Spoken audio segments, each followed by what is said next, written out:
آیت نمبر 12 میں ان لوگوں کو مخاطب قرار دیا، صاحبان ایمان کو، کہ جو رسول اکرم صلی اللہ علیہ وسلم کے ساتھ سرگوشی کرتے تھے، اور پیغمبر اکرم کے ساتھ سرگوشی کا ان کا مقصد یہ ہوتا تھا تاکہ دوسروں کے سامنے یہ ظاہر کر سکے، دیکھیں میں بہت قریب ہوں پیغمبر اکرم کے، ہماری آپس میں اتنی کلوز گفتگو ہوتی ہے کہ دوسرے لوگ جو ہیں تاکہ یہ باتیں نہ سن سکیں۔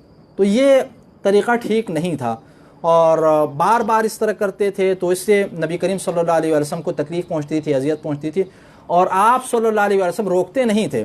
یہ پیغمبر اکرم کا اخلاق نہیں تھا کہ آپ جو ہے کسی کو دھتکاریں اور روکیں۔ تو اللہ تعالیٰ نے یہاں پر حکم بیان فرما دیا، اے ایمان والو، جب تم رسول سے سرگوشی کرنا چاہو تو اپنی سرگوشی سے پہلے کچھ صدقہ دے دیا کرو۔ اگر اتنا ہی اہم کام ہے آپ کو تو صدقہ دے دیں، پھر آ کر رسول سے سرگوشی کریں، تو یہ بات تمہارے لیے بہتر ہے اور زیادہ پاکیزہ ہے۔ ہاں اگر صدقہ دینے کے لیے کچھ نہ پاؤ تو اللہ یقیناً بڑا بخشنے والا مہربان ہے۔ یہ آیت کریمہ جب نازل ہو گئی تو صدقہ دینا ان کے اوپر لازم ہو گیا کہ سرگوشی ہی اگر کرنی ہے آپ کو تو پہلے صدقہ دے دیں اور اس کے بعد اللہ کے رسول سے سرگوشی کریں۔ تو روایات میں یہ ہے کہ اس آیت کے نزول کے بعد پھر کسی نے سرگوشی نہیں کی سوائے ایک ہستی کے، اور وہ مولائے کائنات حضرت علی بن ابی طالب علیہ السلام کی ذات گرامی تھی۔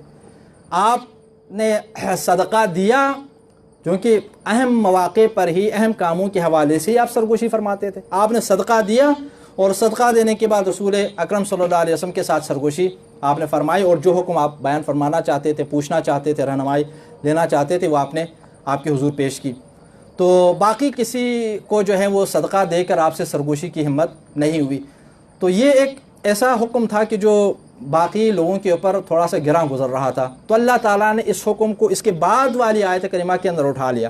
تو اس لیے یہ جو آیت ہے، آیت نمبر 12، اس کا حکم اٹھ گیا، منسوخ ہو گیا اس کے بعد والی آیت نمبر 13 کے ذریعے سے۔ کیا ہے؟ کیا تم اپنی سرگوشیوں سے پہلے صدقہ دینے سے ڈر گئے ہو؟